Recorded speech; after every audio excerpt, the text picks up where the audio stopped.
Salut, c'est à nouveau Camille. Tout d'abord, merci à la chaîne Sci-Fi pour tout simplement les tuyaux, les commentaires et votre assiduité qui nous permettent à tous de progresser.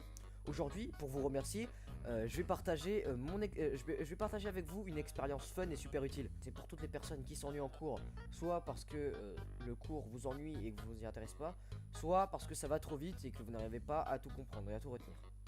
En premier, je vais vous parler de mon expérience de troisième. Toute mon année en résumé, ça va pas être très long, hein, vous inquiétez pas. Tout d'abord, faut savoir que je déménageais et que je passais d'un collège médiocre à un collège bon. Tout d'abord, je savais que j'allais avoir du retard, mais je m'en suis pas tant fait que ça. Et c'est en voyant mes premières notes que je me suis commencé à m'inquiéter. J'ai fait des efforts, j'ai progressé, mais trop lentement. En plus, avec le confinement et le Covid, ça a été plus dur et j'ai failli redoubler. Et c'est en passant seulement un contrat que, tout simplement, j'ai pu passer en seconde. Et c'est en discutant avec mon père qu'il m'a parlé d'un ami, Robert, du laboratoire de la décision. C'est vraiment un mec super sympa. Il t'apprend à apprendre super vite, à comprendre les choses et surtout à poser des questions au professeur et donc t'intéresser au cours, ce qui pousse le professeur dans ses derniers retranchements.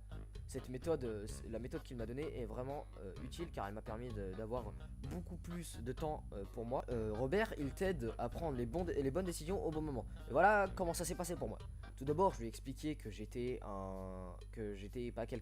pas du tout quelqu'un qui aimait travailler et je détestais relire mon cours après, c'était une corvée et pour moi les cours c'était plus une torture qu'autre chose, à part si ça m'intéressait vraiment, ce qui était rare. Du coup, il m'a dit qu'il avait une technique qui permettait de tout retenir en très peu de temps. La technique des schémas. Au début, je croyais pas du tout. Depuis quand des schémas, ça te permet d'enregistrer tout? Mais c'est en testant justement cette technique que ça m'a convaincu et que j'ai pu retenir énormément de choses. Tout d'abord, cette technique des schémas, c'est prendre par exemple un cours et à le diviser en 3 mots-clés qui doivent avoir des liens. Ensuite, vous expliquez les liens entre ces 3 mots-clés et vous faites des sous-parties à partir de ces mots. À partir de ces mots-clés. Et ces sous-parties doivent contenir des mots-clés et des liens entre eux. Ils doivent absolument tous avoir des liens entre eux. Et c'est en expliquant ces liens que vous allez retenir les choses et les comprendre. De plus, si vous faites ça le soir, ça vous permet de retenir beaucoup plus. J'avais une poésie en français qui était sur 2 pages. Et cette poésie était très longue et dure parce qu'elle datait. C'était en plus une poésie de La Fontaine. Les mots dataient pas d'hier et la compréhension derrière était pas facile. Et c'est en utilisant la technique, justement, cette technique-là, technique des schémas, que j'ai pu comprendre le sens de la poésie, comprendre l'arrière-pensée de l'auteur et aussi retenir énormément de choses. Car au stade où j'en suis, c'est-à-dire 3ème seconde, on te demande plus d'apprendre par cœur, on te demande de comprendre les choses et de réfléchir par toi-même et de savoir l'expliquer.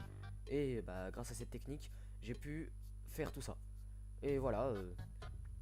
C'est déjà fini. Si cette vidéo t'a plu, n'hésite pas à la partager à tes amis, à des personnes qui en auraient besoin, et bien sûr à t'abonner. Ça les soutienne et ça me ferait extrêmement plaisir. Voilà, c'est déjà fini et bien sûr, à la prochaine pour un nouveau projet.